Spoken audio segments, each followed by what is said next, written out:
اهلا بيكم في حلقة جديدة من سلسلة الاستماع والنطق، السلسلة اللي ان شاء الله هتطور لك مهارة النطق والاستماع في نفس الوقت، لان لما النطق بيتطور الاستماع كمان بيتطور. سلسلة الاستماع والنطق للمبتدئين من الصفر. يلا بينا.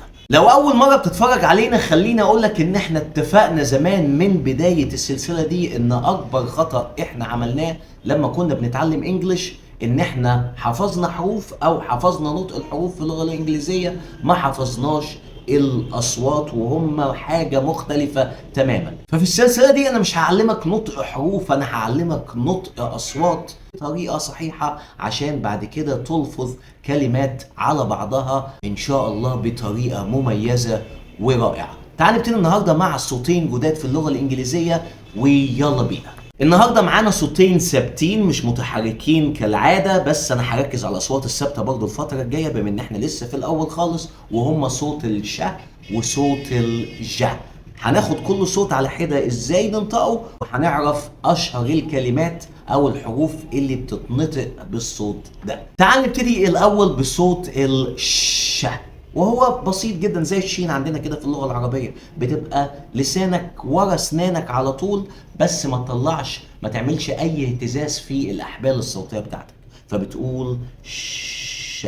وطبعا لو انت برضو اول مرة تتفرج علينا، الظهر ده رمز الصوت او الترانسكريبت. لما انت بتفتح القاموس وتبص على كلمة بتشوف فيها الشكل ده. لازم تتعلم اشكال الاصوات في اللغة الانجليزية عشان لما تيجي تقرا كلمة على بعض باصواتها، فمهم جدا انك تحفظ الرمز ده. طبعا صوت الشه في الانجليش بيحصل فيه تركيبات كتير قوي، زي تركيبة الاس اتش. فلما اقول لك مثلا fashion fashion fashion، او shop shop shop، او cash cash fresh fresh.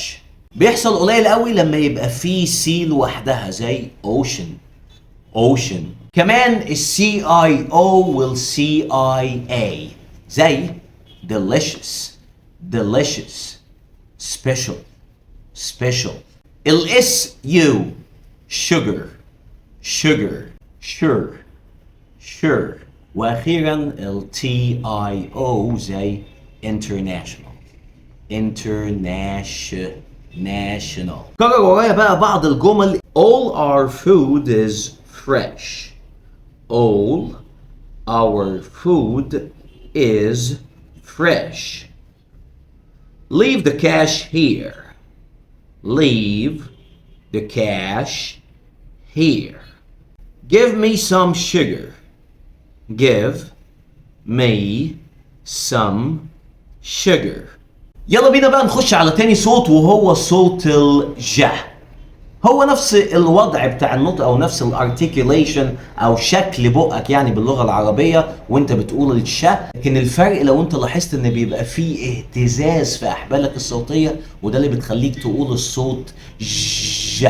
الصوت ده في الغالب في اغلب الكلمات بيحصل في الانجليش لما بتلاقي الكلمه فيها اس اي او ان، بالذات لو جاي قبلها وركز حرف متحرك زي مثلا vision vision division division. او لو الكلمه فيها اس اي اي اشهرهم هي Asia Asia Asia، بالذات في اللهجه الامريكيه Asia. عندنا كمان usually usually usually.